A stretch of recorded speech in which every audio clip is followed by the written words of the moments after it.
Bom, é claro que essa decisão teve reflexos na oposição. O PT já disse que deve apresentar ao STF uma ação direta de inconstitucionalidade para derrubar o decreto assinado por Jair Bolsonaro, que facilita a compra de armas. O líder do partido na Câmara, Paulo Pimenta, argumenta que a norma extrapola o poder de regulamentação do Executivo e invade competência do Legislativo. Ele disse: se daqui a 60 dias nós chegarmos à conclusão que isso foi um erro, como nós vamos recolher essas armas? O PSOL também já se articula contra o decreto. Juliano Medeiros, presidente da sigla, avisou que o partido irá apresentar um projeto de decreto legislativo para revogar a flexibilização. Diz que quem tem que legislar sobre o assunto é o parlamento brasileiro. Outras figuras da oposição também se manifestaram. Fernando Haddad escreveu no Twitter, abre aspas, pouca gente sabe, mas segurança é dos primeiros direitos assegurados pelo Estado moderno. A liberação de armas nos remete à pré-modernidade e nos conduzirá à privatização desse serviço público. A legalização das milícias é o próximo passo. Há um PL de Bolsonaro sobre o tema. Guilherme Boulos, você quer falar? Quer ir um por um? Vamos lá. Vamos falar da Haddad, então. Nossa, pelo amor de Deus, né? Já começa que o argumento de que o decreto não tem legalidade, a abertura do programa foi sobre isso, né? O alcance de um decreto do Executivo sobre leis, né? O decreto, ele simplesmente complementa um decreto anterior do Lula, de 2004. Né, a lei de 2003, Lula faz um decreto regulamentando em 2004. Então, é uma esquizofrenia jurídica isso mesmo. Mas aí, falando sobre o Haddad, ele usa a expressão aqui, estou vendo, direito assegurado, né? O direito assegurado, que é um eufemismo, né, Augusto, para direito prometido e não cumprido. A segurança é direito assegurado. Sim, qual segurança? Estamos discutindo isso o tempo todo. Exatamente. A nossa Constituição garantista que assegura um monte de direitos que a gente não tem acesso, né? Assegura até a felicidade. Pois é, né? E o Estado, como bem colocou o Augusto, o Estado que não protege não pode proibir o cidadão de exercer a sua legítima defesa. Os estados que são desarmados, por exemplo, a Austrália ou mesmo a Inglaterra, eles garantem a segurança do seu cidadão e garantem a equivalência de força do seu cidadão com o crime. Porque o bandido lá não tem arma, como é o caso do Brasil. Aqui o desarmamento só fez da nossa sociedade a vítima perfeita, refém do crime. E aí ele fala também na privatização, né, da segurança. Isso é o que acontece, né, Augusto, quando o Estado garantista não cumpre os seus deveres constitucionais. Ou agora o Haddad quer também que a gente abra a mão do nosso plano de saúde, que quem pode pagar educação privada para o seu filho conseguir entrar numa universidade pública, como é o caso do filho dele, ele quer que a gente abra a mão desse direito também. Então, assim, é uma piada esses caras que moram em grandes casas, que têm seguranças armados, falarem esse tipo de coisa. Imagina, falar em privatização de segurança. Isso é direito e garantia fundamental. Você fez a mesma faculdade que eu, cara. Você devia saber disso. Isso daí é o mínimo, isso é basilar, isso é direito natural. Pois é, e ele não foi o único, outras figuras também se manifestaram, uma delas, Guilherme Boulos, do PSOL. PSOL, como a gente disse, também já vai se articulando contra esse decreto assinado hoje pelo presidente Jair Bolsonaro. Guilherme Boulos afirmou o seguinte: nos Estados Unidos, 2.715 crianças morrem por ano por armas de fogo. O índice dos estados que tem legislação mais permissiva à posse e porte é 2 vezes maior que os estados com legislação restritiva às armas. Mais armas, mais violência, foi o que escreveu o Boulos no Twitter. Tudo mentira, tudo estatística absolutamente falsa. Ele pega qualquer número. Bom, é o MTST, né? Agora é o seguinte, o sujeito pratica uma violência,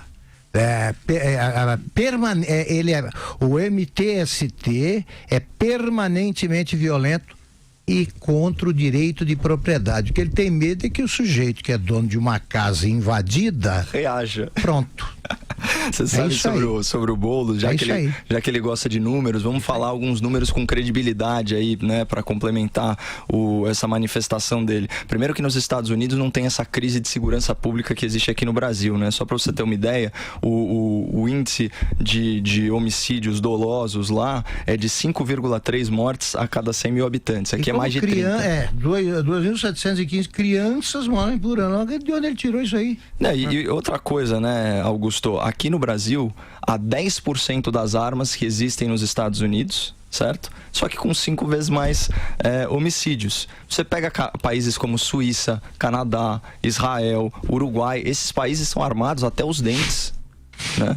E nem por isso são hiperviolentos, pelo contrário, são muito mais seguros que o Brasil. E, de novo, sob a égide do Estatuto do Desarmamento, o Brasil é o líder em mortes por arma de fogo. 43 mil, 45 mil, dependendo dos estudos. Diga, Lu, daqui a pouco tem mais um que é o pior da turma aqui. Fala aí, Lu.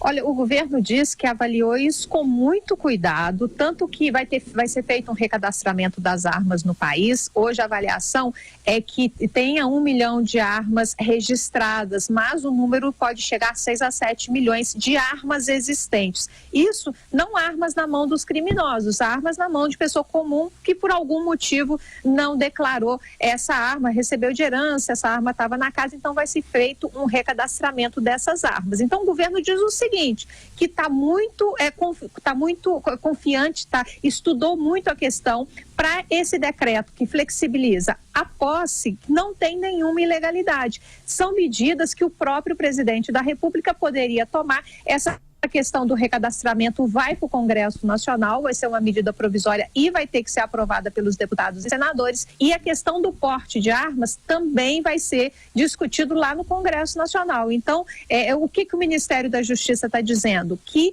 nessa questão, nesse posicionamento tomado hoje pelo presidente Jair Bolsonaro, foi tomado o cuidado de se só tomar medidas que não necessitavam de autorização do Congresso Nacional. Esse é o argumento do governo diante aí das críticas da oposição, que eles já sabiam que viriam. As críticas vão vir, vão continuar, a chiadeira vai continuar. E a questão do porte de armas, quando for discutido lá no Congresso, vai ser uma pedreira para o governo, porque assim, tem muita gente contra, tem muita pesquisa que mostra que aumenta a violência, mas tem pesquisa também que não aumenta. Então, tudo isso vai ser motivo de um grande debate no Congresso e eles estão preparados para isso. E olha, mais um, esse aqui foi o pior da turma, esse aqui baixou o nível, Roberto Requião. A gente tem aqui o tweet do Requião também. Ele escreveu o seguinte: pesquisa norte-americana vincula posse de arma ao tamanho do pinto. Bolsonaro, é ele que escreveu, Bolsonaro libera até 4 armas por pessoa. Médio, pequeno, minúsculo e praticamente inexistentes. Quantas armas vai comprar? Foi o que escreveu o Requião no Twitter. O Requião, então, estava absolutamente seguro, porque eu sugiro que ele use o seu instrumento sexual em defesa da própria vida, porque deve ser uma coisa espetacular. Ele não tem arma nenhuma. E pelo que ele está dizendo, só falta ele para ser um perigo público ter o tesão de 20 do Lula, né? Agora, veja bem, o cara ele tá tão desnorteado com a derrota aí pro Senado, esse aqui tá em fim de carreira, saindo, e na agonia, olha o argumento que ele usa. Então, tudo bem, use, ele é, como se dizia até recentemente, um espada, né? Use a espada para se defender. Que coisa, hein, Caio? Nossa, é a argumentação aí com a maturidade de um pré-adolescente, né? E essa obsessão infantil, ou melhor, senil pelo falo, deve ter tratamento. Exatamente, só pensa nisso. Mas esse cara é muito louco. Ele é aquele PMDBista que é o mais petista de todos, né? Você lembra da cena dele comendo mamona com comendo o Lula? Mamona, exatamente. Eu acho que as toxinas da mamona... Até o Lula ficou assombrado. Quem come mamona fica assim, ó, usando esses argumentos. Ele quase seguiu aí o nome da banda, né? Mamonas Assassinas. Você sabe que ele deu uma entrevista, né? Você falou que quando ele perdeu a eleição, ele deu uma entrevista pro pessoal lá da Gazeta do Povo e ele culpou a Lava Jato pela rejeição aos políticos. E aí ele soltou uma pérola atrás da outra, eu tava vendo, ele falou o seguinte: o Moro se deslumbra com os Estados Unidos e a Lava Jato, ela dá cobertura pro liberalismo econômico de interesse geopolítico americano. Então, assim, esse é o nível do cara. E depois, assim, é o mesmo fulano que chama o presidente de troglodita, de preconceituoso, e sai com uma argumentação dessa. Twitter é por escrito, né, Brown? As palavras não voam, tá lá pra posteridade essa babaquice. E aí, Lu? Posso me abster dessa... Claro! Como a única dama aqui do programa, a gente vai respeitar, não vai dispor a essa baixaria que o Requião trouxe. Vamos pro outro.